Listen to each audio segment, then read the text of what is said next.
Саламатсыздар ма, құрметті оқушылар? Мен Мұсабек Сеңгірбаев атындағы орта мектептің көркем еңбек пәнінің мұғалімі Тұрғанбай Жайдар Ерқызымын.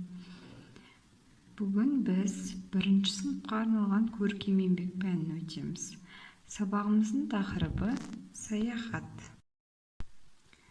Сабақтың мақсаты: жаңа техникамен танысып, мозаиканың аппликациядан ерекшелігін түсінеміз. Түрлі материалдардан тәжірибе жасап көріп, ай-көлік немесе зымыранмен саяхат атты картинасын дайындаймыз. Бірінші біз жұмысымызды бастамас бұрын мозаиканың аппликациядан ерекшелігі туралы айтып өтейік. Мозаика ол әр түрлі материалдардан тұратын бейне. Мысалы, қағаздан, немесе қағаздың қиындыларынан, немесе тастан, көп жағдайда шыныдан, және де әр түрлі металдардан жасалынатын бейне болып келеді. Аппликация дегеніміз ол тек қана қағаз немесе табиғи материалдардан жапсырылып жасалынатын бейне. Бізге ай-көлік және зымыранның суреттері берілген. Келесі бетте бізде өздерің сияқты оқушылардың жұмыстары берілген. Бұл аппликация түрінде және де мозаика түрінде жасалған жұмыстар. Енді сендер өздерің қалауларың бойынша кез келген материалдан, қағаз болсын, немесе пластилиннан жасасаңдар болады. Өздерің қалауларың бойынша ай-көлік немесе зымыранның бейнесін жасап шығуларың сұралынады. Және де оны аппликация түрінде жасайсыңдар ма, немесе мозаика түрінде жасайсыңдар ма, болмаса пластилиннан жасасаңдар да болады. Осы дескрипторларға сүйене отырып, өзіміздің ұшу аппаратын жасаймыз. Ең бірінші ұшу аппаратының түпнұсқаға ұқсастығы, екінші түрлі материалдарды қолдану, үшінші ұқыпты желімдеуге тырысамыз.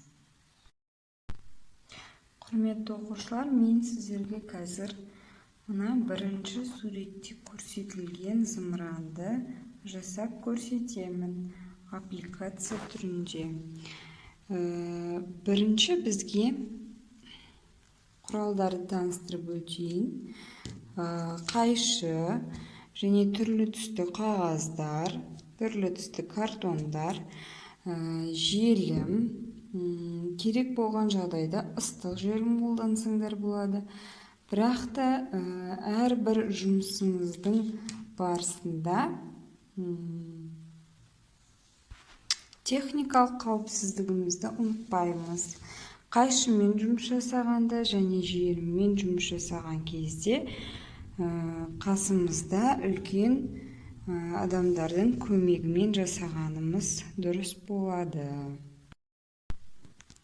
Ең бірінші мен астыңғы қабатына мынандай картонды пайдаландым. Келесі осылай етіп зымыранның суретін салып алдым көз мөлшеріменен. Қазір енді осы зымыранымызды қиып жапсыратын боламыз. Мен зымыранды ақ қағаздан қиып жасадым. Оны желімнің көмегіменен желімдеп қойдым. Енді қазір қалған бөліктерін түрлі түсті қағаздан қиямыз. Мен зымыранның үстіңгі және астыңғы бөліктерін қызыл қағаздан қиып желімдеп алдым. Мінекей зымыранның қалған бөліктері де дайын, және қалауларыңызша фломастермен немесе карандашпен ары қарай сәндесеңдер де болады. Ал мен енді қазір түнгі аспанды әсемдеуге кірісемін. Мен жұлдыздарымды аспаныма желімдеп қойдым. Менің бүгінгі тапсырмам жұлдызды аспанға зымыранмен саяхат болатын. Мен оны аппликация түрінде жасап шығардым. Енді сендерге үйге тапсырма.